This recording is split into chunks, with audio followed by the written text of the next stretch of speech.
So pretty recently I went to a concert that was probably the strangest and definitely the emptiest show that I've ever been to.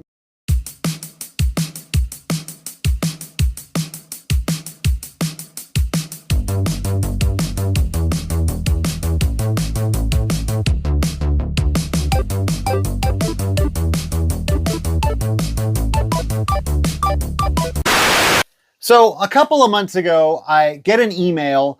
I don't know if you guys know this, but if you follow an act on Spotify, you'll get an email alert if they're playing a show or putting out an album or something like that.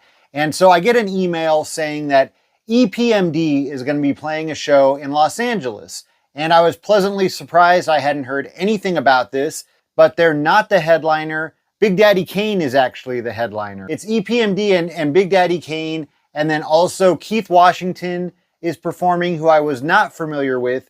He was a 90s R&B act that actually had quite a few hits. But also opening the show was Michel'le. And I was pretty excited about that. I was always really into her music. And I had never seen her perform. And actually, I had never really even heard about her performing. So I went on Ticketmaster to check it out. And I found that tickets were pretty standard. To sit in the balcony towards the back, it was like, I think about $30. And then if you wanted to sit on the floor, it ranged from like, $70 to a couple $100 to sit right up in the front. But the strange thing is there were so many seats available. Like there was probably, if I had to guess, I would say there was maybe 40 seats that had been purchased throughout the entire venue. I thought that was strange, but I figured, okay, it's a slow growing show. Probably over the next couple of weeks, it'll fill up. So now it's the night before the show and I bring it up to my family for the first time. And I told them that I was thinking about it, but I thought it would get canceled. So I didn't know if I wanted to go through the hassle of buying tickets. He told me that we should at least give it a try. So that night I went on Ticketmaster to look at tickets again and nothing had really changed. It didn't look like anybody had purchased any more seats. So I'll show you, this is a screen recording that I took. This is the night before the show, late at night.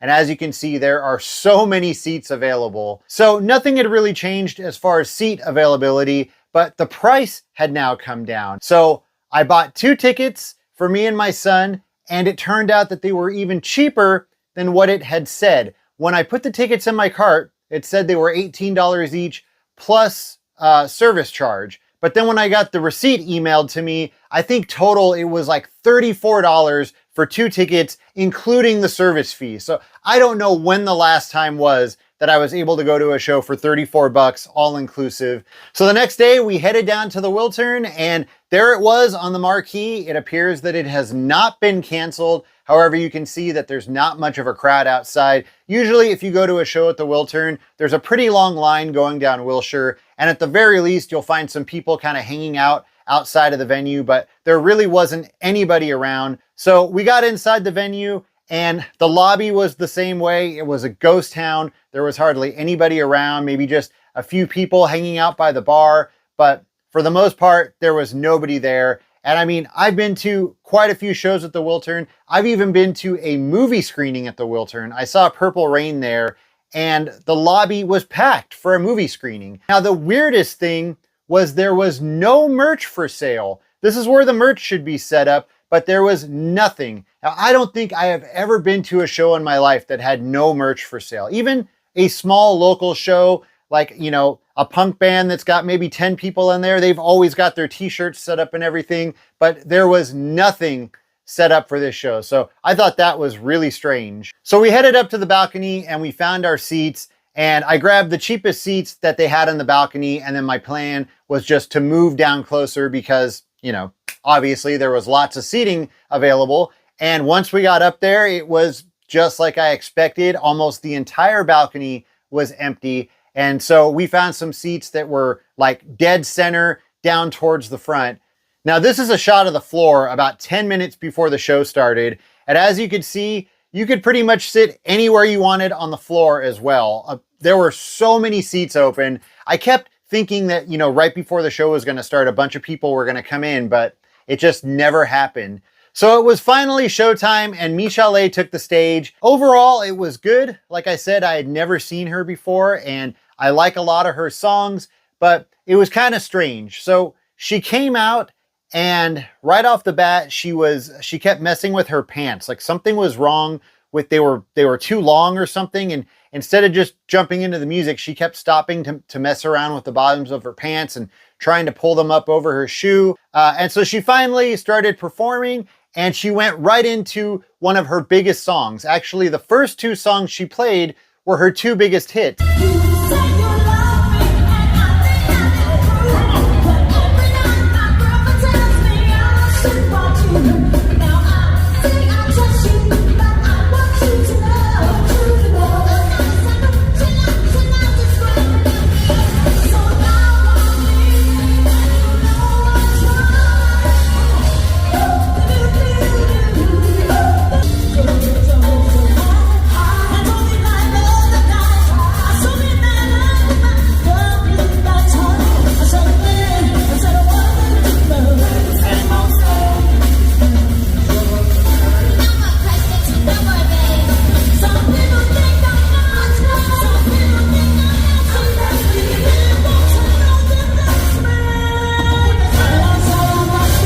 After that, she stopped and she messed around with her pants some more. Even somebody came out from backstage and was trying to fix her pants. Another thing that was strange was it sounded like she had a live band, but it was actually just a DJ playing backing tracks. She did have two backup singers. Everything sounded really good, though. She sounded really good. Things got a little strange in the middle. She did a lot of talking. I was having trouble understanding what she was saying.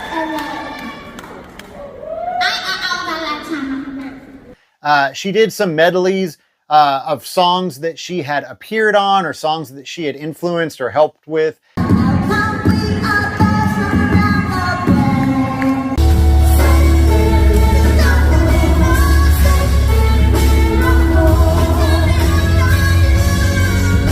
So overall, I enjoyed Michel'le. Like I said, there was a few things that were a little weird, but it was a good show. She sounded really good, and I was glad that I got to see her.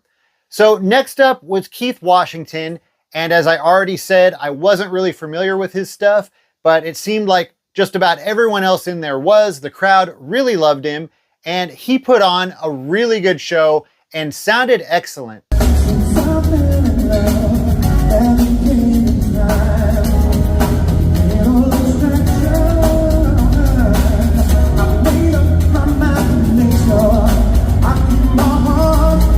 The only problem was he played for over an hour. For like the first 10 minutes, I was like, okay, you know, this is cool. He sounds good. But then as it went on and on and on, it really started to drag. I want to say Michel'le probably only played maybe 15, 20 minutes. And so if he would have played 20 to 30 minutes, it would have been fine. Now, again, that's subjective. That's my personal opinion. I'm sure there were people there that went just to see him, and they probably loved how long he performed.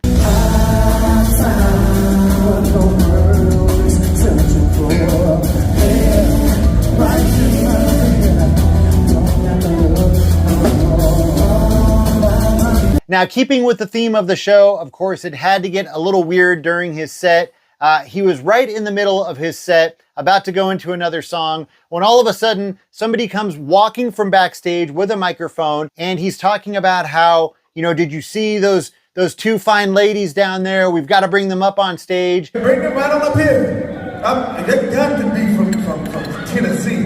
Because look at it, both of them twins is over. And Keith Washington is acting, you know, surprised, like he doesn't know what's going on. And it turns out that the guy who came from backstage is Darius McCrary, who you would know as Eddie Winslow from Family Matters. And so he goes down there and he gets these girls and brings them up on stage, and they do a song for him. And Eddie Winslow, Darius, sang the song with them.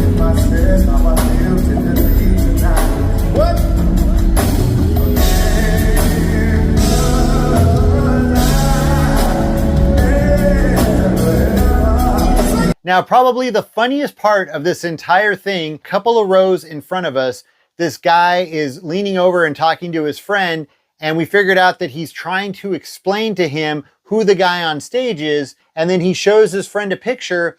The only thing is the picture on his phone was Malcolm Jamal Warner, as Theo Huxtable from The Cosby Show. So finally, after about an hour and 15, hour and 20 minutes, he finally wraps up his set.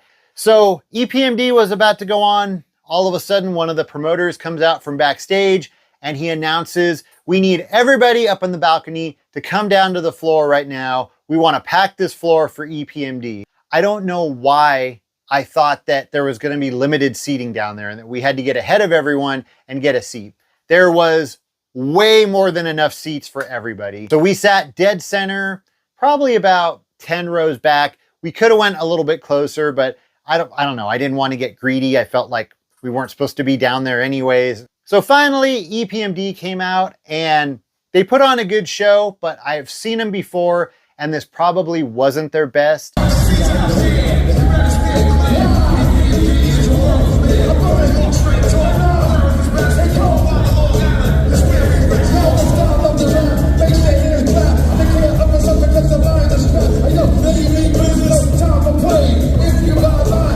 They did something that a lot of rap acts tend to do that I don't really like, is they would play maybe just the verse and chorus of a song and then cut it and go into the next one. And they did that with most of their songs.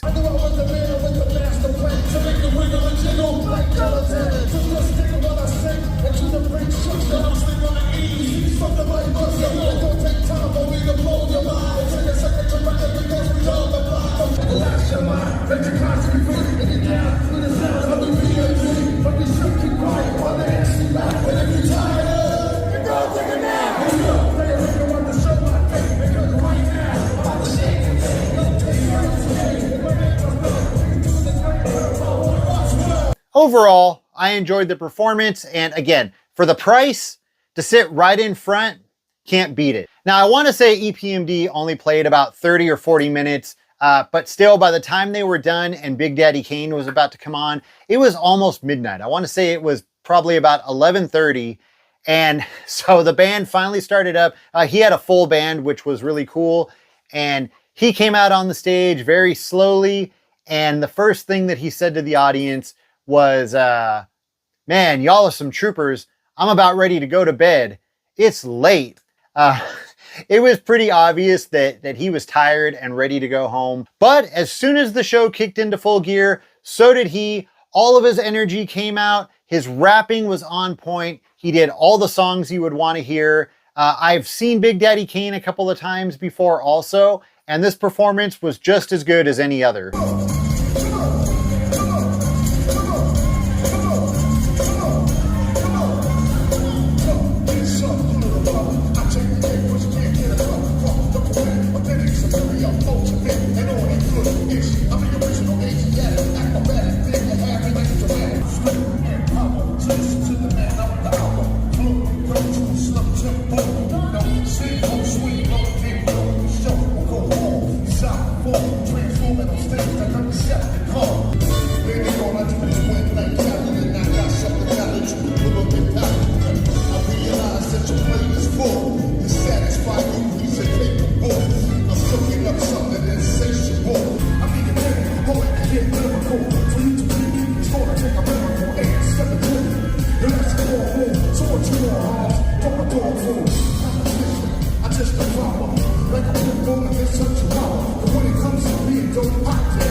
Now, towards the end of the show, we walked to the back of the floor area, and this is what it looked like. As you can see, pretty much the entire back section was completely empty, and just about half of the front section was full. It was just a really strange experience.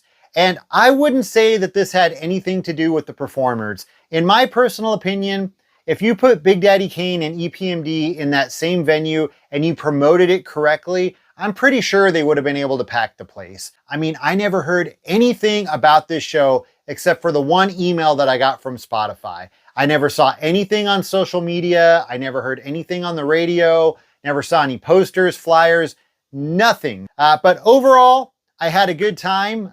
Actually, the show worked out really well for me because I don't like big crowds, and the price was definitely right. Like I said, $34 for 2 tickets, all fees included. And then we ended up on the floor, right in the front, dead center. So, you know, for the price, You can't beat it. It was a strange night.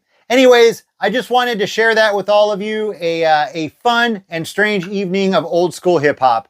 All right, as always, thank you so much for watching, and I'll see you next time.